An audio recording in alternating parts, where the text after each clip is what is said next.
Praise the Lord. आप सभी को जय मसीह की और स्वागत करते हैं फिर से आज के इस नए दिन में और इस नए वीडियो में। मेरे भाई मेरे बहनों, यदि आप लोग इस वीडियो में आए हैं तो अंत तक जरूर बने रहिए, क्योंकि आज का वीडियो कुछ खास होने वाला है। क्योंकि हम आज प्रभु के आपको वचनों के द्वारा सिखाना चाहते हैं कि आज परमेश्वर ने जो आज के इस दिन को हमें दिया है, इस पवित्र दिन को, इस विश्राम दिन को हमारे जीवन में दिया है। हम इस दिन को देखने पा रहे हैं तो हम इस दिन में कैसे वो परमेश्वर की वो आशीष को, उस चंगाई को, उस ब्लेसिंग को कैसे पाएं, तो हम परमेश्वर के वचनों के द्वारा जानेंगे। क्योंकि प्रिय परमेश्वर हर एक लोगों से कहा, सारे लोगों से कहा, सारे जगत को बताया, उसने आज्ञा दिया कि 6 दिन काम करना और 7वें दिन परमेश्वर के भवन में विश्राम करना। तो आप यदि परमेश्वर की इस आज्ञा के अनुसार चलते हैं,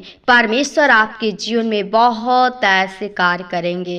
तो प्रियो, आज के दिन को आप पवित्र मानकर परमेश्वर के साथ, पवित्रता के साथ उसमें प्रवेश करिए। क्योंकि जो व्यक्ति प्रवेश नहीं करता है उसके लिए परमेश्वर क्या सिखाता है, और जो प्रवेश करने का प्रयत्न करता है उसको परमेश्वर क्या सिखाता है। तो आइए हम वचन के द्वारा सीखेंगे और जानेंगे।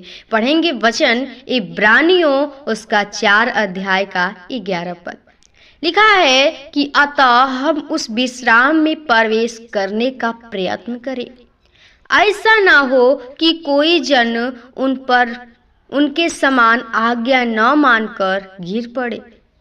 क्योंकि परमेश्वर का वचन जीवित और प्रबल और हर एक 2-धारी तलवार से भी बहुत चोखा है, और प्राण और आत्मा को और गांठ गांठ और गूदे गूदे को अलग करके आर पार छेदता है, और मन की भावनाओं और विचारों को जांचता है। आमीन। प्रियो, यहाँ पे प्रभु यीशु मसीह का वचन हमें साफ साफ शब्दों में सिखा देता है, और आपको परमेश्वर का जो दास पौलुस सिखाता है, कहता है कि अतः हम उस विश्राम में प्रवेश करने का प्रयत्न करें। हालेलुया। हम विश्राम में क्या करते हैं? परमेश्वर की ये आज्ञा है कि 6 दिन काम करना और 7वें दिन विश्राम करना। लेकिन हम क्या करते हैं? परमेश्वर के जिस दिन विश्राम दिन भी क्या करते हैं? भूल जाते हैं, और हम काम काज में उलझ जाते हैं। क्योंकि हमारे अंदर क्या है? वो परमेश्वर का वचन नहीं है। लेकिन इसलिए परमेश्वर का जो वचन आपको सिखाता है कि हम उस विश्राम में प्रवेश करने का प्रयत्न करें। आप उस दिन को स्मरण करिए, उसमें प्रवेश करने का प्रयत्न करिए। आप तैयार होइए, क्योंकि परमेश्वर ने इस दिन को ब्लेसिंग का दिन और पवित्र दिन ठहराया हुआ है, और हर एक लोगों को चाहता है कि वो इस दिन में अपने पापों को पश्चाताप कर ले, वो चंगाई पाए, वो ब्लेसिंग, वो आशीष को पाए जो उसके जीवन में रुकी हुई है। लेकिन हम खुद उस आशीष को क्या करते? खो देते हैं, उस चंगाई को खो देते हैं। मेरे भाई मेरे बहनों, आप लोग विश्राम दिन में प्रवेश करने का प्रयत्न करिए, तैयार होइए। जरूरी समझिए कि हमें परमेश्वर के काम को करना है, हमें उसमें प्रवेश करना है।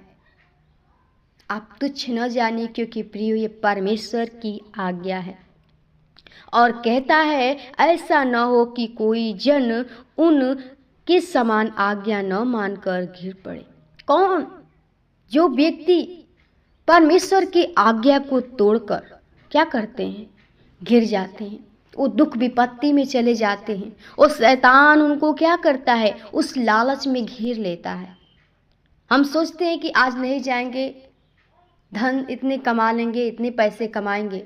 लेकिन प्रियो, परमेश्वर जो आपको आज्ञा दिया है, यदि आप उसको मानकर चलते हैं तो कहता है उनके समान न बनिए जो आज्ञा मानकर गिर पड़ते हैं।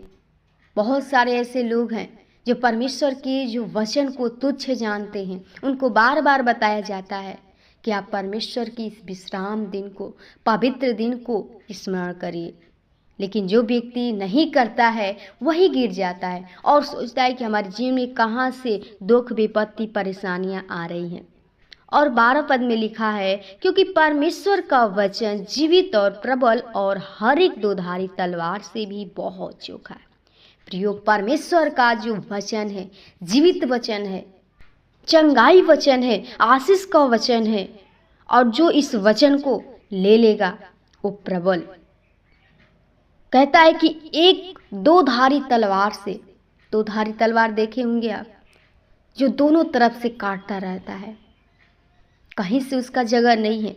इसी प्रकार ये वचन है जो आपको इधर से भी काटेगा, इधर से भी काटेगा।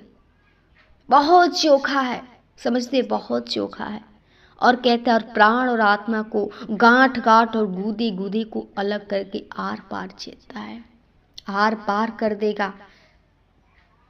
यही आपको वचन जो है सत्य मार्ग की ओर ले जाएगा, आपको ज्योति देगा, आपके जीवन को चमकाएगा, आपको चंगाई देगा। यही प्राण आप में डालने वाला वचन है, आत्मा को देने वाला है, आत्मा को सामर्थ्य देने वाला वचन है। तो आप लोग परमेश्वर के वचन को तुच्छ न जानिए। और कहता और मन की भावनाओं और विचारों को जांचता है। आपके मन में क्या भावनाएं हैं, क्या विचार है, क्या सोच रहे हैं, सब कुछ परमेश्वर जानता है। क्योंकि कहता है सृष्टि की कोई वस्तु उससे छिपी नहीं है, वरन उससे जिसे हमें काम है। उसकी आंखों के सामने सब वस्तुएं खुली हैं और प्रकट हैं।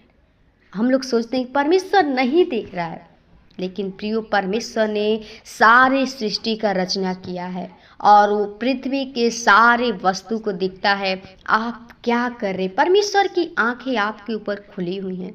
हम नहीं देखेंगे आप क्या कर रहे हैं, लेकिन परमेश्वर वो देखता है। जब आप परमेश्वर से छुपाएंगे तो परमेश्वर आपके जीवन को नाश कर देगा। उनके समान जो आज्ञा मान कर गिर पड़े लोग उस दुख विपत्ति में चले गए, नाश हो गए, उसी प्रकार आप भी क्या होंगे, नाश हो जाएंगे। इसलिए मेरे भाई मेरे बहनों, आप लोग विश्राम दिन को पवित्र मानकर प्रवेश करिए, क्योंकि परमेश्वर ने वो विश्राम दिन को पवित्र ठहराया है। इसी में 4 पद में लिखा है, क्योंकि 7वें दिन के विषय में उसने कहीं यूं कहा है।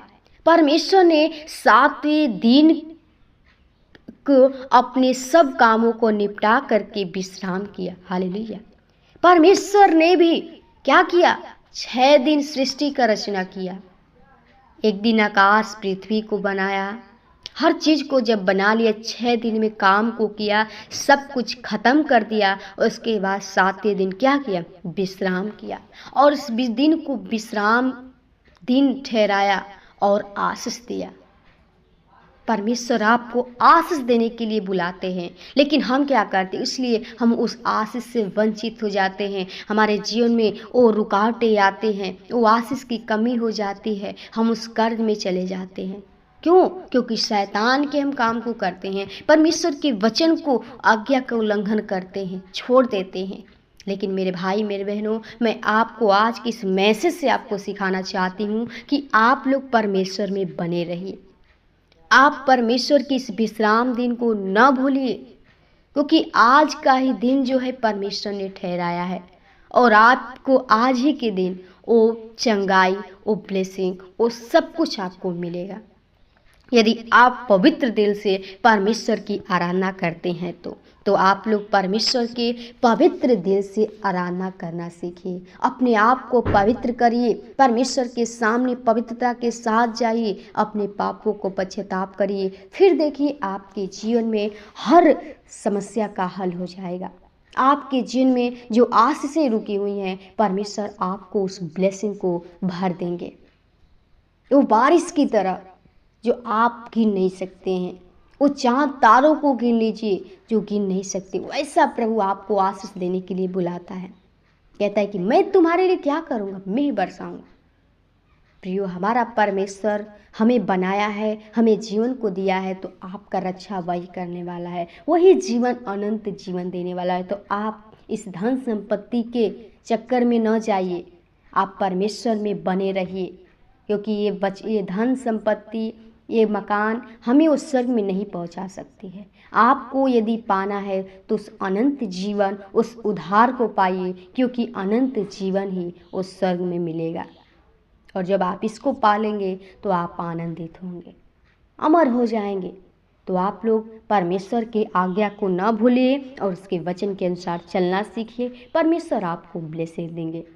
वचन को हम यहीं विराम करेंगे और हम चाहते हैं कि आप लोग प्रभु में हमेशा बना रहिए और परमेश्वर की आशीष को न खोइए, क्योंकि परमेश्वर आपको आशीष देने चाहते हैं। तो प्रभु आपको आशीष दे और हम मिलेंगे फिर से नेक्स्ट वीडियो में। तब तक के लिए आप सभी को जय मसीह की। प्रभु आपको आशीष दे।